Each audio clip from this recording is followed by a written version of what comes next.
بسم اللہ الرحمن الرحیم.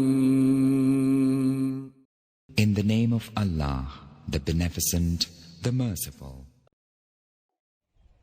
حضور انور نور مجسم شفیع معظم سرور کون و مکان صلی اللہ علیہ وآلہ وسلم کو اللہ پاک نے تمام جہانوں کے لیے رحمت بنا کر بھیجا. قرآن مجید فرقان حمید میں اللہ پاک نے اس آیت کو نازل فرمایا اور ارشاد فرمایا کہ محبوب ہم نے آپ کو سارے جہاں کے لیے رحمت بنا کر بھیجا.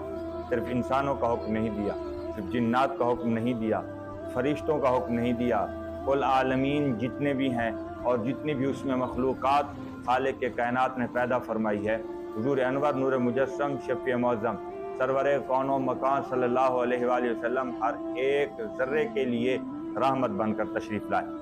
آپ صلی اللہ علیہ وآلہ وسلم تشریف لے جا رہے ہیں. راستے میں ایک اونٹ کھڑا ہے اور وہ پریشان حال ہے اور بے چین اور بے قرار ہے. آپ صلی اللہ علیہ وآلہ وسلم اس کے قریب تشریف لے گئے اور اس کی گردن پر ہاتھ پھیرا. وہ اس طرح قرار پا گیا، اس طرح خاموش ہو گیا، اس طرح سکون میں آ گیا کہ جس طرح ایک بچہ ماں کی گود میں آ کر خاموش اور چپ ہو جاتا ہے. تو آپ صلی اللہ علیہ وآلہ وسلم نے اس کے مالک کو بلایا اور اس کا مالک ایک انصاری تھا. وہ حاضر خدمت ہوا اور عرض کیا، یا رسول اللہ صلی اللہ علیہ وآلہ وسلم یہ اونٹ میرا ہے.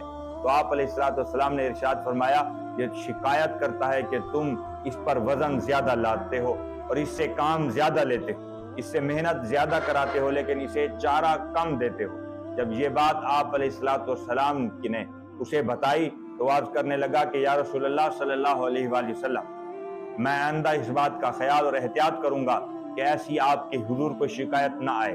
تو آپ صلی اللہ علیہ وآلہ وسلم نے اس اونٹ کو اس کے ساتھ واپس بھیج دیا. ایک اور روایت میں آتا ہے کہ آپ صلی اللہ علیہ وآلہ وسلم نے جب مالک کو حکم دیا کہ تم یہ اونٹ لے جاؤ تو اونٹ نے پھر کان اب کے قریب آ کر اپنا منہ رکھا اور کچھ بلبلایا اور آواز پیدا کی. تو آپ صلی اللہ علیہ وآلہ وسلم مسکرائے اور ارشاد فرمایا اس انصاری کو کہ تم اس کی قیمت ہم سے لے لو، یہ اونٹ ہمیں فروخت کر دو. تو آپ صلی اللہ علیہ وآلہ وسلم نے اس سے یہ اونٹ لے لیا. اسی طرح آپ صلی اللہ علیہ وآلہ وسلم ایک جگہ اور تشریف لے جا رہے تھے تو وہاں جاتے ہوئے آواز بلند ہوئی، یا رسول اللہ صلی اللہ علیہ وآلہ وسلم.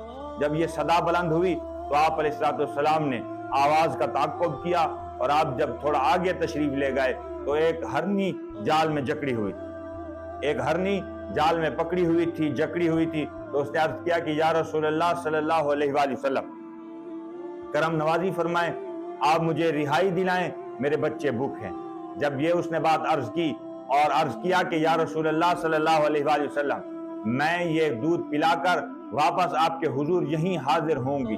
جب یہ بات ہرنی نے کی تو آپ صلی اللہ علیہ وآلہ وسلم نے ارشاد فرمایا کہ کیا تم وعدہ خلافی تو نہیں کرو گے؟ تو اس نے عرض کیا کہ یا رسول اللہ اگر میں وعدہ خلافی کروں تو اللہ کا عذاب اور قہر نازل ہو مجھ پر. بالآخر آپ علیہ السلام نے اسے آزاد کر دیا. وہ گئی اپنے بچوں کو دودھ پلا کر واپس سرور کونین صلی اللہ علیہ وسلم کی خدمت میں حاضر ہوئی. اتنی دیر میں وہ جو اس کا شکاری تھا وہ بھی آ گیا. روایت میں آتا ہے وہ قریب سو رہا تھا یا جاگ گیا یا جب ہرنی واپس آئی تو وہ شخص بھی آ گیا. تو آپ صلی اللہ علیہ وآلہ وسلم کی خدمت میں عرض کرنے لگا چند روایت. ایک روایت میں کہ وہ ایک یہودی، ایک اور روایت میں کہ وہ ایک بدو تھا اور مسلمان تھا. تو اس نے آپ علیہ السلام کی خدمت میں عرض کیا یا رسول اللہ صلی اللہ علیہ وآلہ وسلم میرے والدین آپ کی ذات پر قربان ہوں، آپ حکم فرمائیں یہ ہرنی میں نے اپنے شکار کے لیے کی ہے، اگر آپ کو یہ پسند آ گئی ہے تو میں یہ آپ کو تحفہ اور ہدیہ پیش کرتا ہوں. تو آپ علیہ السلام نے ارشاد فرمایا کہ نہیں، تم ہمیں یہ تحفہ نہ دو بلکہ تم اسے آزاد کر دو. تو اس نے حضور انور صلی اللہ علیہ وآلہ وسلم کی محبت میں اس ہرنی کو آزاد کر دیا. تو گویا کہ خالق کے کائنات جل جلالہ و من والہ نے تمام جہانوں کے لیے آپ صلی اللہ علیہ وسلم کی ذات والا صفت کو رحمت بنا کر رحمت للعالمین کا منصب دے کر بھیجا. اسی طرح ایک اور واقعہ ملتا ہے کہ ایک اونٹ آپ صلی اللہ علیہ وسلم کی خدمت میں لایا گیا، بلکہ ایک مالک حاضر ہوا اور عرض کیا یا رسول اللہ صلی اللہ علیہ وسلم میرا اونٹ بدک گیا ہے، وہ میرے قابو میں نہیں آ رہا، کرم نوازی فرمائیں آپ تشریف لے چلیں. تو آپ صلی اللہ علیہ وسلم جہاں وہ اونٹ بے چین اور بے قرار تھا آپ وہاں تشریف لے گئے اور آپ اس کے قریب ہوئے اور اس کی گردن پر ہاتھ پھیرا تو آپ صلی اللہ علیہ وسلم نے اس کے مالک سے کہا کہ اس کی نکیل لے آؤ۔ نکیل لے کر آیا، آپ صلی اللہ علیہ وسلم نے اس کے گردن میں نکیل ڈال دی اور مالک کو لے جانے کا حکم دیا، اور پیچھے مڑ کر اپنے صحابہ سے ارشاد فرمایا کہ اے صحابہ، چند انسان چھوڑ کر اور مخلوقات میں سے تمام مخلوقات کو خالق کے کائنات نے میری پہچان کرا دی کہ تمام مخلوقات سوائے انسانوں کے، چند انسانوں کے اور کفار کے چند لوگوں کے علاوہ ساری کائنات کا ذرہ ذرہ جانتا ہے کہ میں مصطفیٰ صلی اللہ علیہ وسلم اللہ کا نہ صرف رسول ہوں بلکہ آخری پیغمبر ہوں اور آخری رسول ہوں۔ خالق کے کائنات نے مجھے اس شان سے مالا مال فرمایا۔ حضور نے یہ خطبہ ارشاد فرمایا۔ تو لوگوں، خالق کے کائنات نے ہم پر احسان فرماتے ہوئے ہمیں تمام عالمین کے لیے رحمت، اپنا محبوب ہمیں عنایت فرمایا۔